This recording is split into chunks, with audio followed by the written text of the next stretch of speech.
Olá, seja bem-vindo ao nosso canal. Aqui quem fala é Dilce do Nascimento e é uma alegria ter você conosco neste dia tão especial, o dia que o Senhor fez. Nos alegremos com Ele, bendizemos o nome daquele que é dono de todas as coisas e que nos conduz com tanta maestria nessa jornada chamada vida.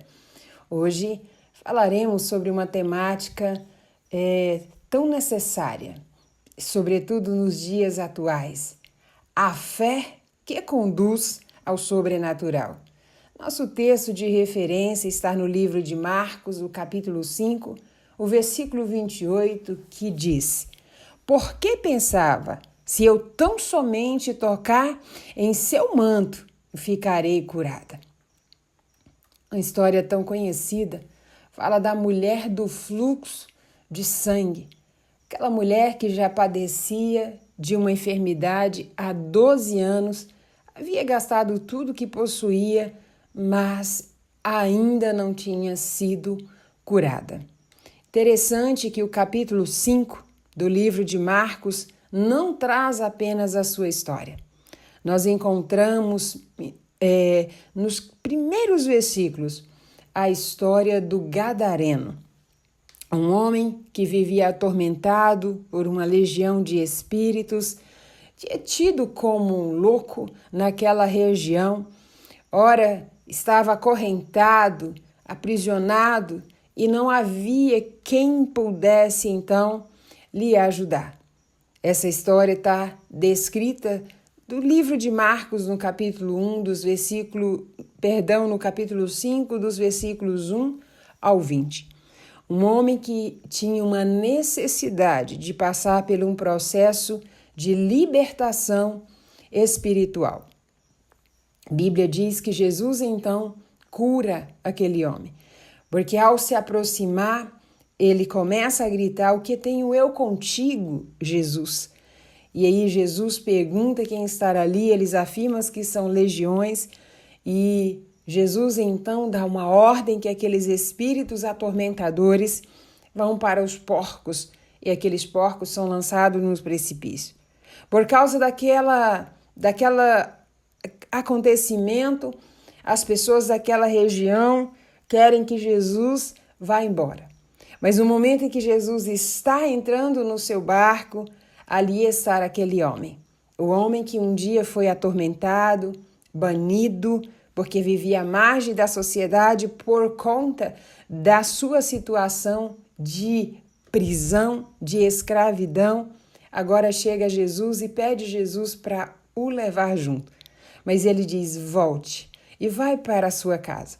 Mas a palavra ressalta que aquele homem, ele sai para Decápolis, a região ali de aproximadamente 10 cidades, e acredito que ele começa a testemunhar daquilo que Jesus fez. Quando Jesus passa então aquele rio, ele chega na outra cidade, ele já encontra uma multidão ali a esperar. Uma multidão de enfermos, de pessoas que queria de alguma forma se aproximar dele. E aí nós temos a segunda pessoa que se apresenta ali.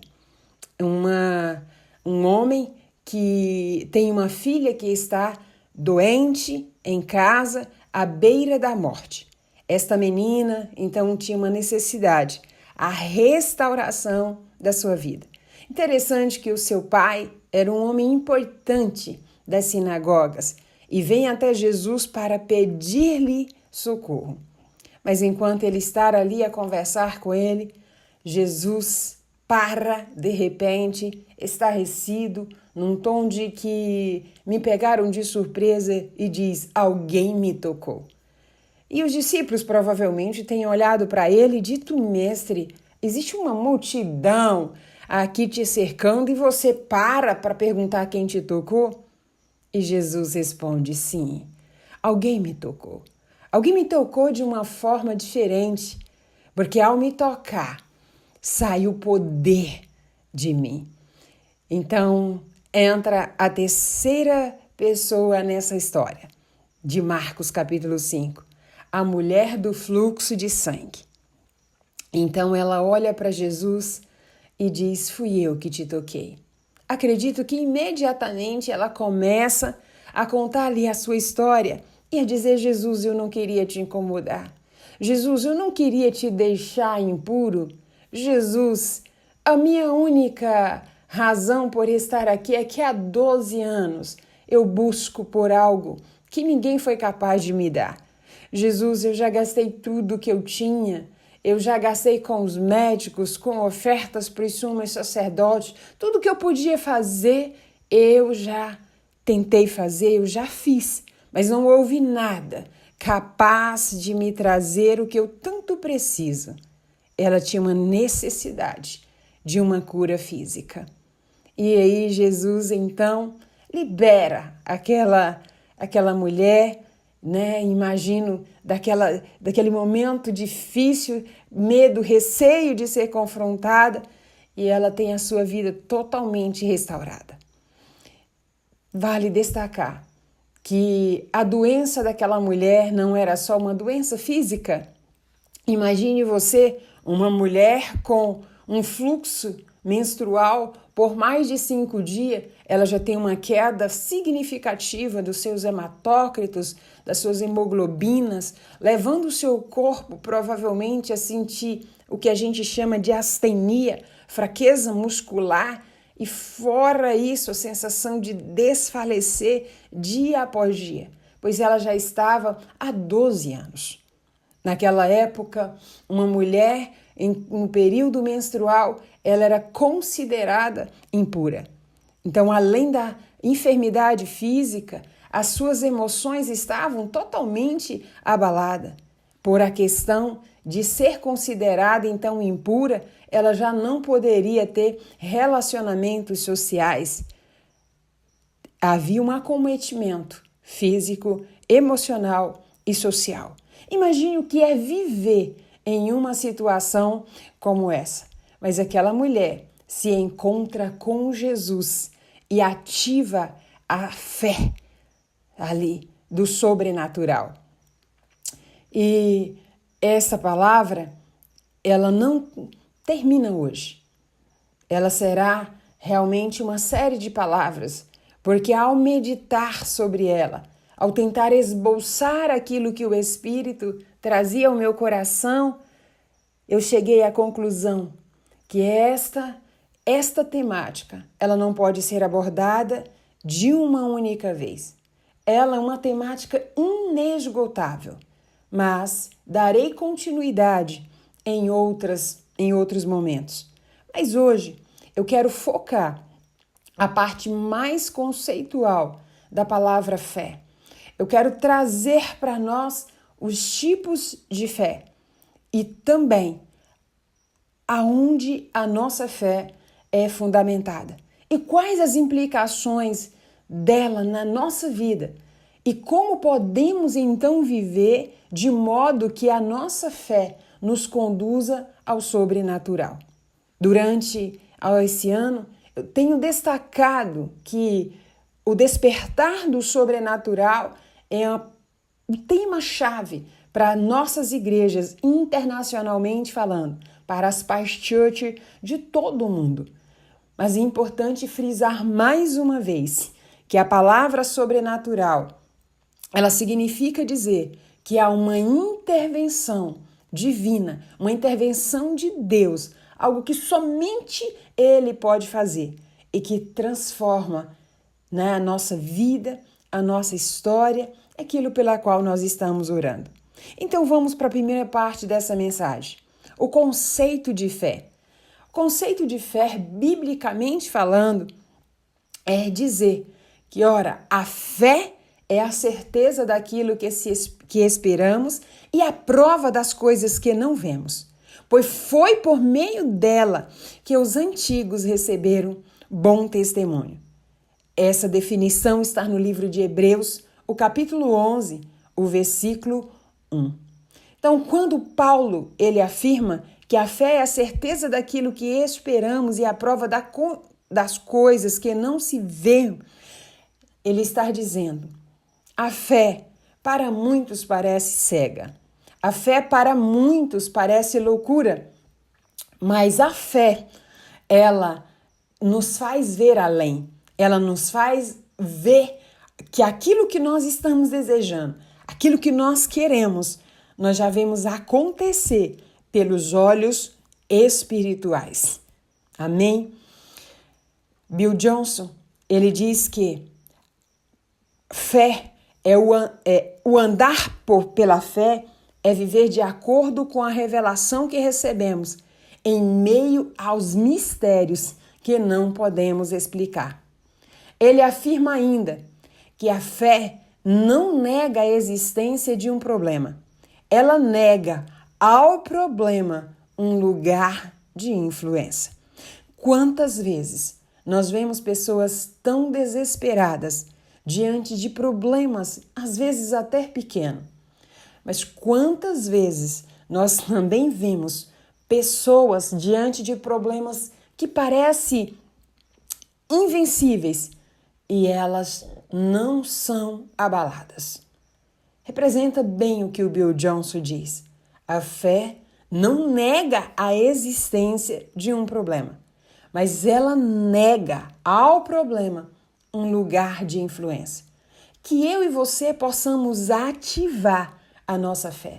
Possamos viver de modo que o problema, ele jamais tenha influência na nossa vida. Seja o problema ou seja a situação. Dilce, mas então quais são os tipos de fé? É a segunda parte dessa mensagem. Nós temos 2 tipos de fé. A primeira, a fé em Deus. A fé em Deus é a confiança e crença nas promessas e na natureza de Deus. É acreditar que Deus é capaz de realizar o que prometeu e confiar em sua vontade e direção.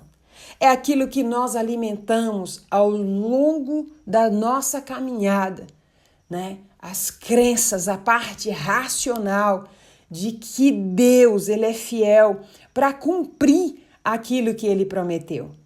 É acreditar que Deus, ele é capaz de realizar a sua vontade na terra e que ele nos dará sempre uma direção em meio a situações embaraçosas. É confiar que Deus proverá em tempo de necessidade ou que ele nos guiará em tempo de decisões importantes. Logo, é o que nós afirmamos em Hebreus 11:1, que a fé é a certeza daquilo que esperamos e a prova daquilo que não vemos. Marcos, capítulo 11, os versículos 22 ao 24, Jesus lhes respondeu: Tende fé em Deus, porque em verdade vos digo que se alguém disser a este monte, erga-te e lança-te no mar, e não duvidar no seu coração, mas creres que se fará o que diz, assim será com ele. Por isso vos digo que tudo quanto em oração pedirdes, crerdes que recebeste, e será assim convosco. Jesus, durante a sua caminhada, observa que os discípulos, eles tinham uma fé em Deus. Eles acreditavam que Jesus poderia prover o pão, que Jesus poderia curar os necessitados, aos enfermos, que Jesus poderia fazer o extraordinário. Mas porque por diversas vezes, em meio a situações difíceis, eles duvidaram. Prova disso é nesta referência que eu acabei de ler. Em outros momentos, nós ouvimos então Jesus dizer para os discípulos dar de comer à multidão. E eles falam: como, mestre? Nós só temos 5 pães e 2 peixinhos. Então, eles acreditavam, né, que Jesus poderia fazer a multiplicação de pães. Quando nós olhamos para o Antigo Testamento, no momento em que falta carne para os israelitas, ali, durante o período de Êxodo, Deus ele diz a Moisés: amanhã, a esta hora, haverá carne para toda essa gente. E Moisés olha então e responde e disse: por acaso você vai matar todo o gado existente para poder alimentar mais de 600.000 pessoas? Deus responde a Moisés: Moisés, Moisés, Acaso a minha mão estaria encurtada? Não poderei eu fazer o que eu estou dizendo? Amanhã você verá. Quantas vezes nós estamos tendo uma fé em Deus, uma fé baseada na nossa racionalidade, nas nossas experiências que são tão pequenas e tão limitadas. Romanos, capítulo 10, o versículo 17 diz: de sorte que a fé vem pelo ouvir, e o ouvir pela palavra de Deus. Quando Paulo menciona, então, esta verdade, ele está dizendo a nós que é preciso haver uma disposição, não apenas de ouvir, mas de escutar o próprio Espírito, a direção dos céus, para que a palavra de Deus adentre ao nosso coração e mude e transforma as nossas crenças, ou seja, a nossa parte racional, em uma fé que nos conduz o quê? Ao sobrenatural. Somente um homem e uma mulher que teve uma mente transformada é capaz de caminhar nessa estrada chamada fé, que conduz ao sobrenatural. Mas vamos ao segundo tipo de fé. Diz-se qual que é o segundo? A fé de Deus. E tem diferença? Sim, há uma grande diferença. A fé de Deus é a fé que vem diretamente de Deus e é implantada em nós.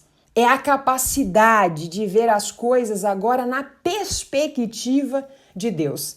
É acreditar no impossível, porque é a própria fé de Deus operando em nós. Entende a diferença? É uma fé que vai realizar milagres e cura, acreditando que Deus pode fazer o impossível através de nós ou por meio de nós. Vou abrir um parêntese para trazer algo que o Senhor traz à minha mente agora. Quantas vezes você já viu falar em QI? Capacidade, cognitiva, que é a nossa capacidade intelectual de pensar, de raciocinar, de fazer algo. Eu acredito que por diversas vezes. Mas você também já ouviu falar em QE, que é o coeficiente também de inteligência emocional. Por diversas vezes, é a capacidade que eu tenho de lidar com os problemas, de responder de forma correta, emocionalmente falando.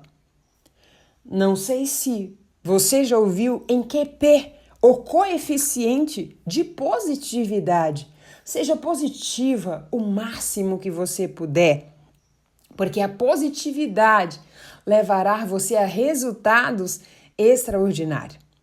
O autor fala que o coeficiente de positividade, ele muda a perspectiva das pessoas de ver as situações e os problemas. E isto faz com que realmente ela eleve aqueles que estão sob a sua liderança enquanto equipe e a sua própria vida para um novo lugar, para um novo posicionamento. Mas Chris Volle, ele fala sobre o QS, que é o coeficiente de espiritualidade. O coeficiente de espiritualidade é a capacidade que um homem tem de ver a fé. É a capacidade que ele tem de acessar um invisível. Aquilo que parece intangível para a maioria das pessoas.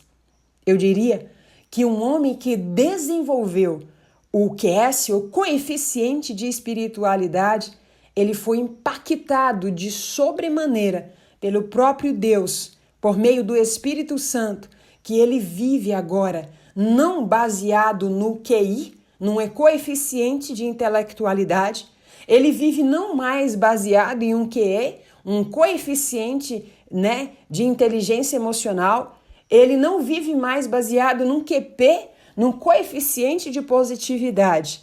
Ele agora, ele está conectado e dirigido pelo próprio Espírito Santo, acessando então e desenvolvendo cada vez mais o coeficiente de espiritualidade, acessando o terceiro céu. Esta é a fé. Esse homem desenvolve uma fé diferente, que é a fé de Deus. Ele diz: eu não me contento com a racionalidade. Eu não me contento em buscar controlar as minhas emoções. Eu não me contento em viver o tempo todo, trabalhando e tentando desvendar sabotadores. Eu agora sou dirigido pelo próprio Espírito Santo. Eu acesso a fé de Deus. Logo, eu trago para o primeiro céu, que é a terra, aquilo que está no terceiro céu. E o livro de Gálatas, o capítulo 2, o versículo 20, Paulo faz uma afirmação. Ele diz: já estou crucificado com Cristo e vivo, não mais eu, mas Cristo vive em mim. E a vida que agora vivo na carne, vivo-a pela fé no Filho de Deus, o qual me amou e se entregou a si mesmo por mim.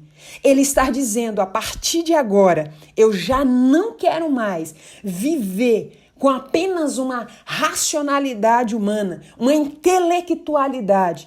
Eu quero que agora o próprio Cristo ressurreto vive dentro de mim, para que eu possa acessar aquilo que está no coração do meu Pai. Romanos 3, versículo 22 diz: e isto é a justiça de Deus pela fé em Jesus Cristo para todos e sobre todos os que creem, porque não há diferença. Quando nós olhamos para essa fé, a fé de Deus, nós encontramos no Pai da fé esta realidade. Quando lemos o capítulo 22, dos versículos 5 ao 8 de Gênesis, nós vamos encontrar um homem que viveu a fé de Deus. Abraão, no versículo 5, diz: disse ele a seu servo: fiquem aqui com o jumento, enquanto eu e o rapaz vamos até lá, e depois de adorarmos, voltaremos. O versículo 6 diz que Abraão pegou a lenha para o holocausto e colocou nos ombros de seu filho Isaque. E ele mesmo levou as brasas para o fogo e a faca.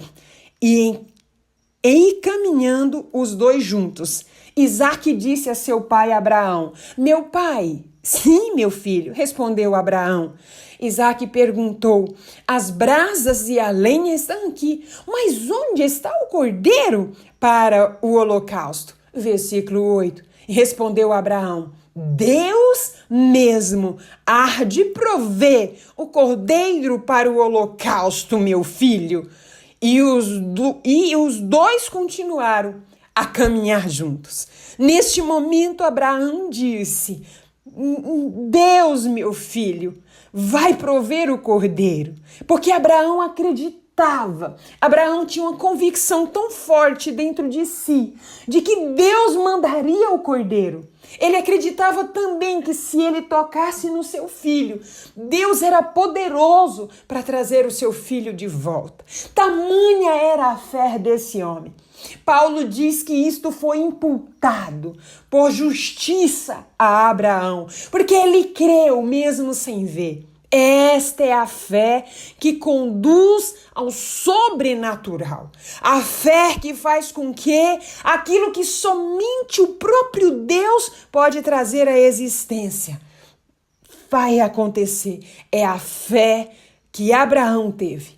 É uma fé, a fé de Deus. A fé de Deus operando dentro de mim e de você. Dilce, por que eu não tenho essa fé?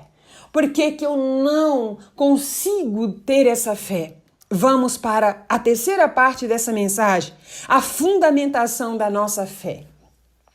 A fundamentação da nossa fé, João capítulo 5, versículo 19, está escrito: mas Jesus respondeu e disse-lhes: na verdade vos digo que o Filho por si mesmo não pode fazer coisa alguma, se não vir fazer o Pai. Porque tudo quanto ele faz, o Filho o faz igualmente. Jesus está afirmando aos seus discípulos, dizendo que ele ouvia a voz do Pai, dizendo que as ovelhas conhecem a voz do pastor e que ele, Jesus, ele reconhecia muito bem a voz do seu Pai, mas ele não fazia nada dele mesmo. Tudo que ele via, tudo que ele fazia, ele só estava repetindo o que ele viu o seu Pai realizar. Amados, aqui está o segredo da fundamentação da nossa fé. Aqui está o grande segredo. Na realidade, a nossa fé, ela não nasceu quando nós aceitamos Jesus. A nossa fé, ela não foi gerada quando nós tivemos o primeiro passo para Jesus.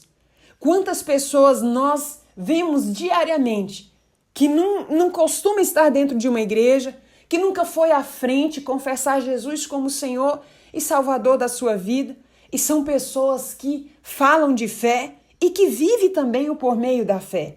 Sabe por quê? Porque as nossas primeiras experiências com Deus, ela está relacionada diretamente ao nosso relacionamento com o nosso Pai da Terra. Com o nosso Pai da Terra. Muitos de nós não sabemos, mas inconscientemente falando, nós associamos o nosso Pai da Terra a Deus. O nosso relacionamento com o Pai da Terra é o relacionamento realmente que repercute o relacionamento com o próprio Deus. Disso que você está tentando dizer. Eu estou tentando te dizer que quando nós olhamos à luz da psicanálise, inclusive, nós vamos observar que a Trindade, né, ela tem uma interface direto com a família. Quando nós olhamos para o nosso Pai, nós associamos a imagem dele a Deus. Quando nós olhamos para a nossa mãe, é uma imagem que nós associamos inconscientemente ao Espírito Santo. Quando nós olhamos para os nossos irmãos, nós associamos então a Jesus, a figura de Jesus como irmão. Por isso, a nossa fé, ela é comprometida ou ela pode ser potencializada a partir do relacionamento que nós tivemos com o nosso Pai na terra. A maioria de nós,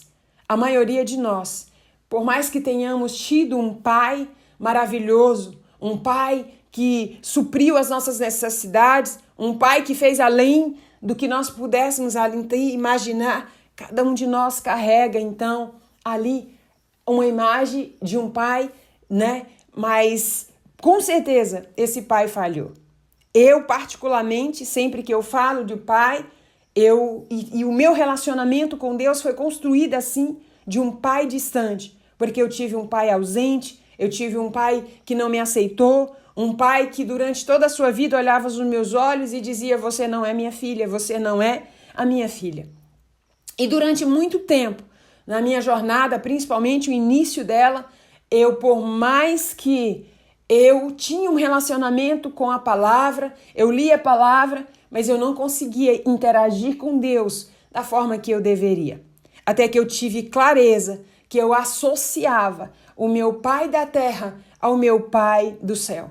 Então era comum eu pedir para as pessoas: oram por mim, ora por mim, ora por mim. Isso ficou muito claro no meu aniversário de 42 anos, quando ali eu estava esperando virar a chave, dar a meia-noite, porque eu queria os primeiros momentos com ele, e eu ouvi muito forte ele dizer: você me trata como o Senhor, mas você não me trata como o Pai. E aí eu disse para ele que aquilo não era verdade. Eu falei: Deus, isso não é verdade. E ele disse: é verdade. Você nunca foi capaz de me pedir nada. E a verdade é que eu orava, eu intercedia pelas outras pessoas, mas eu não pedia nada específico para mim. Sabe por quê? Porque sempre me faltou um pai em que eu pudesse dizer: Pai, me dá isso. Pai, ou eu posso aquilo. Quantas vezes nós associamos a imagem do Pai dos céus ao Pai da terra? Um pai que foi falho, um pai que a gente viu cair, um pai que a gente viu errar, um pai imperfeito. Aí começa a sedimentação da nossa fé. As nossas experiências enquanto família, ela estará alimentando a fé. Alimentou a nossa fé e ela alimentará a fé dos nossos filhos. Eu pergunto mais, quem foi o seu pai? E qual que foi também o Deus que foi te apresentado? É muito comum dentro de casa, nas famílias, se apresentarem um pai duro, um pai que não se importa, um pai indiferente. Aí, mais uma vez, associamos a figura do pai dentro do lar. Se o seu pai é um pai que sempre foi um pai omisso, um pai que nunca prestou atenção às suas necessidades, um pai que era relapso, um pai que não se preocupava com você, um pai que não te afagava nos momentos mais difíceis da sua vida, é a imagem que você vai construir de Deus. Então, logo, a sua fé, ela vai estar pautada nas suas experiências, naquilo que você viveu. Na maioria de nós, crescemos apresentando um Deus. Nos foi apresentado um Deus distante, um Deus morto numa cruz, um Deus que é acessível a poucos, somente aos puritanos, aos super santos, um Deus que vingador, um Deus punidor. Ah, menino, se você não obedecer, Deus vai te castigar. Deus vai te mandar para o inferno. Você vai padecer. Qual foi o Deus que te foi apresentado? No período, então, que aquela mulher, a mulher do fluxo de sangue, ela, então, viveu ali, naquele tempo, se falava de um Deus na qual a doença era fruto do pecado, e um Deus distante, o Deus de Abraão, de Isaac e de Jacó, um Deus que um dia viria, voltaria na terra, um Deus que um dia retomaria e que se apresentaria como rei para julgar, para fazer e acontecer. Mas aquela mulher precisou mudar a sua mentalidade. E talvez seja exatamente isso que você que está me escutando tenha a visão sobre Deus. A visão de um Deus distante, de um Deus morto, de um Deus punidor, de um Deus vingativo, de um Deus que não ama, de um Deus que faz só o que é ruim. Talvez as suas experiências ao longo desses anos tenham sido construídas em verdades bíblicas, não em verdades bíblicas, mas em experiências extremamente negativas. Eu afirmo, então, ou arrisco a dizer o que afirma Paulo Borges, que construímos em nossa mente um divino totalmente equivocado. Um divino baseado em experiências ruins. Um divino distante. Um divino que mente. Um divino que não atende às minhas necessidades. A geração dos anos 80, em especial, pode ter construído esse divino, esse Deus em nossa mente como um julgador, como punidor, como alguém severo. Porque tão severa foi a nossa criação.